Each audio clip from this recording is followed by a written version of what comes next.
Hello everyone, welcome है आप सभी का हमारे यूट्यूब चैनल पर।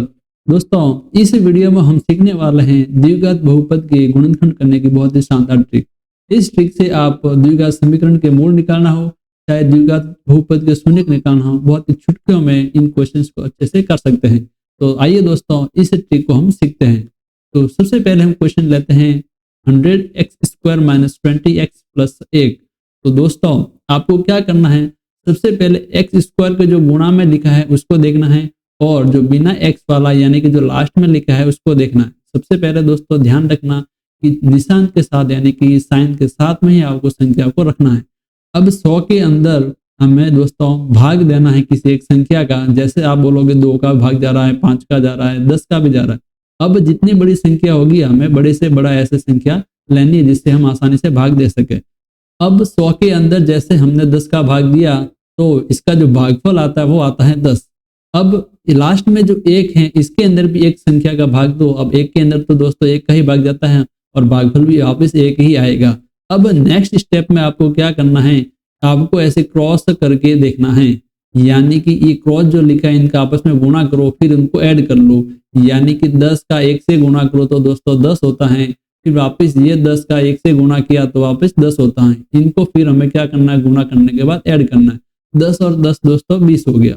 अब यहाँ पर ध्यान से देखिए प्लस का 20 आ रहा है, जबकि हमें चाहिए दोस्तों माइनस का 20। याद ये रखना है कि गुणा करने के बाद जोड़ने पर x का जो दोस्तों गुणांक लिखा है वही आना चाहिए। यहाँ पर -20 लिखा है और हमारा दोस्तों आया 20, इसलिए -20 लाने के लिए दोस्तों मुझे यहाँ पर माइनस 10 होता तो दोस्तों -20 हो जाता। अब दोस्तों जब भी ऐसी स्थिति आए तो आप जो ये पहला बार आपने पहले जो कॉलम लिखा है इसमें कुछ भी चेंज नहीं करना है, आपको सब कुछ चेंज करना है। निशान को चेंज करना हो या फिर संख्या को ऐसे उल्टा पुल्टा पलटना हो तो केवल यहीं पर चेंज करना है। पहले वाले कॉलम में आपको चेंज बिल्कुल भी नहीं करना है।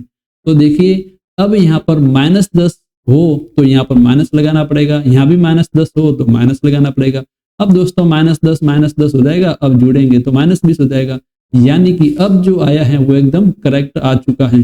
अब इसके बाद दोस्तों कुछ भी नहीं करने की जरूरत है, यहाँ पर केवल आपको x लगाना है, फिर ये हमारा एक गुणनखंड बन जाएगा और दूसरा गुणनखंड ये बन गया। यानी कि ये जो हमारे सामने बहुपद लिखा था इसका जो गुणनखंड हो जाएगा दोस्तों 10x - 1। आप देख रहे हैं ये 10x - 1 और दूसरा जो होगा वापिस नीचे जो लिखा है वो दूसरा वाला हो गया 10x - 1। पहली बार अगर आप इसको देख रहे हैं तो प्रैक्टिस करने पर ही दोस्तों ये आपकी बहुत ही अच्छे से हो पाएगा। जितनी ज्यादा प्रैक्टिस होगी इस ट्रिक से उतनी ही फास्ट और एकदम बहुत ही चुटकियों में आप आंसर से ला पाएंगे। तो दोस्तों दूसरा क्वेश्चन देख लेते हैं, जैसे x² - 3x - 10। अब सबसे पहले यहाँ पर क्या गुणनखंड है, x² के पास में क्या है, यहाँ पर 1 छुपा हुआ है और संख्या क्या दोस्तों बिना x वाली -10। अब यहाँ पर 1 है तो 1 का ही भाग जाएगा, भागफल आएगा दोस्तों 1। -10 है, यहाँ पर सबसे पहले हमने जैसे भाग दिया 2 का और भागफल आया -5। अब यहाँ पर दोस्तों 5 का भी भाग जा रहा है तो 5 का भी दे सकते हो। मतलब आपको यहाँ पर मतलब प्रैक्टिस से ही दोस्तों ये संभव होगा कि यहाँ पर हमें किसका भाग देना चाहिए। एक बार आप अलग अलग भाग लो, फिर यहाँ पर हमें जोड़ने पर ऐसे क्रॉस गुणा करेंगे और उनको आपस में जोड़ेंगे और बीच में ये आना चाहिए, जो आ जाएगा सही वही हमारा ये राइट हो जाएगा। अब दोस्तों यहाँ पर देख लीजिए आप, अब आप बोलोगे -5 कैसा आया, तो 2 का भाग -10 में लिया तो फिर दोस्तों -5 ही आएगा, इसलिए हमने यहाँ पर -5 लिखा। अब इनको जब गुणा करेंगे, 1 का गुणा -5 से -5, 1 का गुणा 2 से तो 2, -5 + 2, इनको हम जब ऐड किया तो दोस्तों -3 आता है। बिल्कुल -3 आना चाहिए। तो दोस्तों हमारा आंसर यहाँ पर आ चुका है।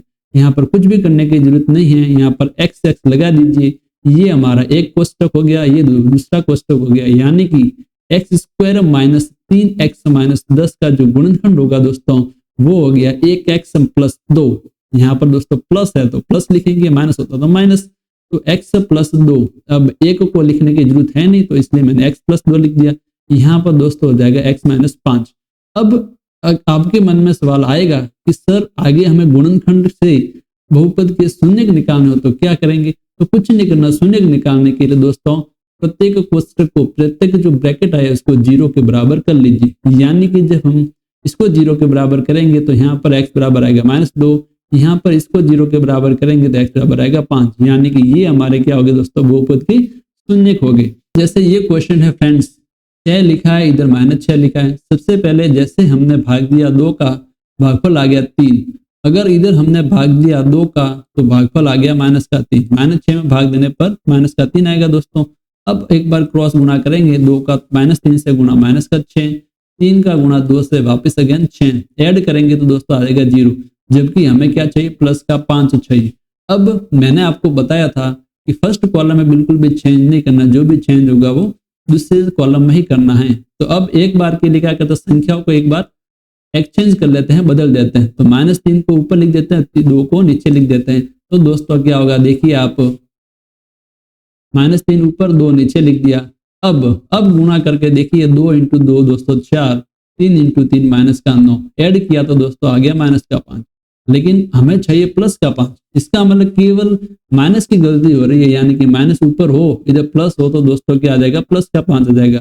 यानी कि 2 पर माइनस हो और 3 पर प्लस हो तो काम हो जाएगा। तो दोस्तों माइनस को एक्सचेंज कर लेते हैं, माइनस का इधर लगा लेते हैं, ये प्लस का 3 हो जाएगा, यानी कि प्लस लिख देते हैं। अब दोस्तों आगे देखिए नेक्स्ट क्या होगा। अब +5 आ गया है तो कुछ नहीं, हमारा आंसर तो आ गया। कुछ नहीं कैसे दोस्तों, यहाँ पर x लगा दो और हमारा जो गुणनखंड है वो क्या हो जाएगा, 2x + 3, और दूसरा जो गुणनखंड हो गया 3x - 2। इस प्रकार आप दोस्तों कितनी आसानी से इस ट्रिक से आप ऐसे गुणनखंड निकाल सकते हैं। अगर इस ट्रिक की आप प्रैक्टिस करते हो तो ये जो हमने अभी सोचा है, ये सोचने वाले जो स्टेप है आपके बहुत ही कम समय में हो सकते हैं। अब दोस्तों इसके आगे अगर गुणनखंड से आपको शून्यक निकालने हैं, तो फिर आप जीरोज निकालने हैं, तो फिर आप यहाँ पर प्रत्येक कोष्ठक को 0 के बराबर कर लीजिए। तो इसको जब 0 के बराबर किया तो दोस्तों x का मान क्या आ जाएगा दोस्तों, -3/2। इसको जब हमने 0 के बराबर किया तो x बराबर आ जाएगा दोस्तों +2/3। इस प्रकार ये हमारे इस बहुपद के क्या हो जाएंगे, शून्यक हो जाएंगे दोस्तों। इस क्वेश्चन को देख लीजिए दोस्तों, यहाँ पर जैसे छुपा हुआ है 1 यहाँ पर गुणा में, अब आगे जो है वो -8 है। अगेन यहाँ पर 1 का भाग देंगे तो 1 का भाग 1 में जाता है, भागफल आएगा 1।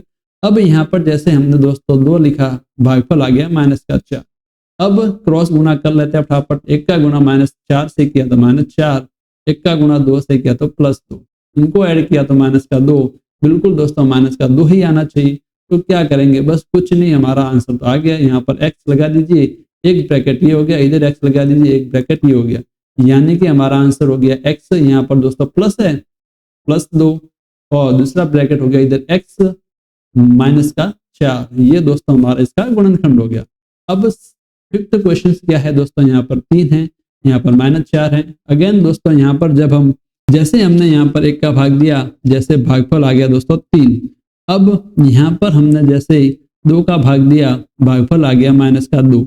एक बार वापस क्रॉस गुणा करते हैं तो क्या आता दोस्तों, -2, और इधर से गुणा करेंगे तो +6, ऐड करेंगे तो दोस्तों +4 आता है, जबकि हमें चाहिए यहाँ पर -1 चाहिए। तो इसका मतलब क्या हुआ दोस्तों कि यहाँ पर जो हमने 2 लिखा है, -2 लिखा है, यहाँ पर कुछ और संख्या लेनी पड़ेगी। दोस्तों जैसे 1 का भाग देते हैं तो कितने बार जाएगा दोस्तों, -4 बार जाएगा। अब वापस गुणा करके देख लेते हैं। 1 का गुणा -4 के साथ किया तो -4, 3 का गुणा 1 से किया तो 3। अब इनको ऐड किया तो दोस्तों -1, और -1 ही तो चाहिए हमें। हमारे दिमाग में दोस्तों अलग अलग संख्या आनी चाहिए, जैसे कि इसका भाग किसमें जा रहा, 2 का आने जगह तो 1 का भाग देखे तो 1 का भी नहीं गया, तो अभी 4 का देखे देखो, किसी न किसी तो दोस्तों आंसर आ ही जाएगा। अब दोस्तों यहाँ पर x लगा दीजिए, तो ये कोष्टक बन गया हमारे पास x + का 1, यहाँ पर प्लस है तो +1 दोस्तों। अब इधर x लगाएंगे तो क्या हो गया, 3x - 4। ये हमारा दोस्तों इसके क्या हो गए, गुणनखंड हो गए। अब नेक्स्ट जो है दोस्तों, यहाँ पर देखिए 20 लिखा है और यहाँ पर दोस्तों 30 लिखा है। अब इसके अंदर जैसे हमने, आप बोलोगे सर 2 का भाग भी दे दो, 1 का भी दे दो, 5 का भी दे दो। अब ध्यान ये रखना है दोस्तों कि यहाँ पर अगर कोई संख्या 10 से या 10 से बड़ी है तो हमें बड़े गुणनखंड का ही भाग देना है, बड़ी संख्या का ही भाग देना है, छोटी छोटी का भाग नहीं देना है। तो डायरेक्ट जैसे आप 2 का भाग जा रहा है, 2 का भाग नहीं देकर इस थोड़ी बड़ी दे दो। जैसे 4 का भाग देते हैं तो 4 का भाग देने पर दोस्तों आया भागफल 5। अब इधर भी 2 का जा रहा है, 3 का भी जा रहा है, आप बोलोगे 5 का भी जा रहा है। अब बड़ी संख्या है दोस्तों, तो इससे थोड़ी बड़ी संख्या का भाग दो। जैसे हमने 5 का भाग दिया तो दोस्तों आ गया 6, अब इनका क्रॉस गुणा करते हैं। 4 का गुणा 6 से किया तो 24, 5 का गुणा 5 से किया तो 25, इनको ऐड किया तो दोस्तों प्लस का 49 और प्लस का 49 आ रहा है। तो हमारा दोस्तों आंसर आ गया है 4x प्लस 5 एक गुणनखंड, दूसरा हो गया 5x प्लस 6 इसका एक गुणनखंड हो गया। अब नेक्स्ट क्वेश्चन में यहाँ पर 12 लिखा है और यहाँ पर दोस्तों 72 लिखा है। अब इसके अंदर हम क्या करेंगे, जैसे बड़ी संख्या के 2 से, तो 2 से थोड़ी बड़ी संख्या का भाग देते 3 का देंगे तो आंसर आ जाएगा 4। अब जैसे यहाँ पर मैंने 2 का भी भाग दे सकते हैं, 4 का भी दे सकते हैं, लेकिन मुझे पता है कि 8 का भी भाग दे रहा, थोड़ा बड़ा सा देते हैं क्योंकि यहाँ पर दोस्तों थोड़ी बड़ी संख्या बीच में लिखी हुई है। अब 8 का भाग दिया तो दोस्तों आ गया 9। अब थोड़ा गुणा वगैरह करेंगे तो दोस्तों यहाँ पर देखिए उनको ऐड करने पर हमें जो चाहिए वो क्या आएगा, देखिए 9 का गुणा 3 से करेंगे तो आ जाएगा दोस्तों 27, 4 का गुणा 8 से किया तो आ गया दोस्तों 32, ऐड करने पर दोस्तों आता है प्लस का 59, जो कि हमें क्या चाहिए माइनस का 59। अगर यहाँ पर माइनस माइनस हो तभी ये दोस्तों माइनस का आएगा, इसका मतलब दोस्तों यहाँ पर कुछ नहीं करना है, दोनों जगह माइनस का लगा दो निशान। तो अब हमारा आंसर तो आ गया है, एक्स एक्स लगाते ही एक गुणनखंड आ गया दोस्तों 3x माइनस 8, दूसरा गुणनखंड हो गया 4x माइनस का 9। अगर द्विघात समीकरण हो यानी कि बराबर में अगर 0 होता है, ये द्विघात बहुपद था, बराबर में 0 लगाते द्विघात समीकरण। अब बराबर में 0 हो तो भी क्या है दोस्तों, हमें तो इसका निकालना है गुणनखंड और बराबर में 0 लिख देंगे और प्रत्येक गुणन कोष्ठक को 0 के बराबर करेंगे तो x का मान तो आ ही जाएगा, जैसे कि यही है। अब ये जैसे द्विघात समीकरण होता तो सबसे पहले मैं के गुणनखंड ज्ञात करता, जैसे 3x माइनस 8, 4x माइनस 9, इसकी जगह मैं ये गुणनखंड लिखता, बराबर में 0 ऐसे कैसे। अब ऐसा तो हमने बहुत बार देखा होगा दोस्तों, बराबर में कोई भी कोष्ठक के 0 हो और कोष्ठक गुणा में आपस में है, इसका मतलब प्रत्येक कोष्ठक को क्या करते हैं बराबर 0 करते हैं। यानी कि जब ये कोष्ठक बराबर 0 होगा तो x बराबर आ जाएगा 8/3 और जब ये कोष्ठक बराबर 0 होगा तो x बराबर आ जाएगा 9/4। दोस्तों इस सेशन का लास्ट क्वेश्चन देख लेते हैं। यहाँ पर दोस्तों देखिए गुणनखंड में क्या छुपा है, यहाँ पर 1 छुपा हुआ है और यहाँ पर प्लस का 3 है। अब यहाँ पर दोस्तों हमें पता है 1 का भाग तो 1 में जाता है, तो यहाँ पर 1 1 ही लिखना पड़ेगा और यहाँ पर 3 है। अब आप चाहो तो 3 का भाग दे दो, आप चाहो तो 1 का दे दो। एक बार हम 1 का दे के देखते हैं तो 1 का देने पर दोस्तों 3 आता है। अब एक बार ऐसे गुणा करके आपस में देख लेते हैं क्या बीच में 4 आता है कि नहीं आता। योग करने पर बिल्कुल 1 का गुणा 3 से करेंगे तो 3 और 1 का गुणा 1 से करेंगे तो 1, इनको ऐड किया तो दोस्तों आ गया प्लस का 4, यानी कि दोस्तों ये सही है। आप चाहो तो यहाँ पर 3 का भाग दे सकते तो यहाँ पर 1 आ जाता तो भी आपका आंसर सही हो जाता। योग करने पर दोस्तों प्लस में बीच वाला जो आना चाहिए बस इतना ध्यान रखना है। अब हमारा आंसर तो आ गया दोस्तों, यहाँ पर x लगा देंगे तो दोस्तों कोष्ठक क्या बन गया हमारा गुणनखंड, इसका जो एक गुणनखंड बन गया वो बन गया x प्लस 1 और दूसरा जो गुणनखंड बन गया x प्लस 3। इस प्रकार दोस्तों आप बहुत ही आसानी से इन क्वेश्चंस को अच्छे से कर सकते हैं। अगर आपको हमारी ट्रिक अच्छी लगती है तो दोस्तों हमारे चैनल को जरूर सपोर्ट करें, सब्सक्राइब करें, वीडियो को लाइक जरूर करें और शेयर जरूर करें। दोस्तों ये आपकी प्रैक्टिस पर निर्भर करेगा कि आप इनको कितनी जल्दी करना चाहते हैं। जितनी ज्यादा प्रैक्टिस करोगे उतना ही ज्यादा आपको बेनिफिट होगा। धन्यवाद दोस्तों।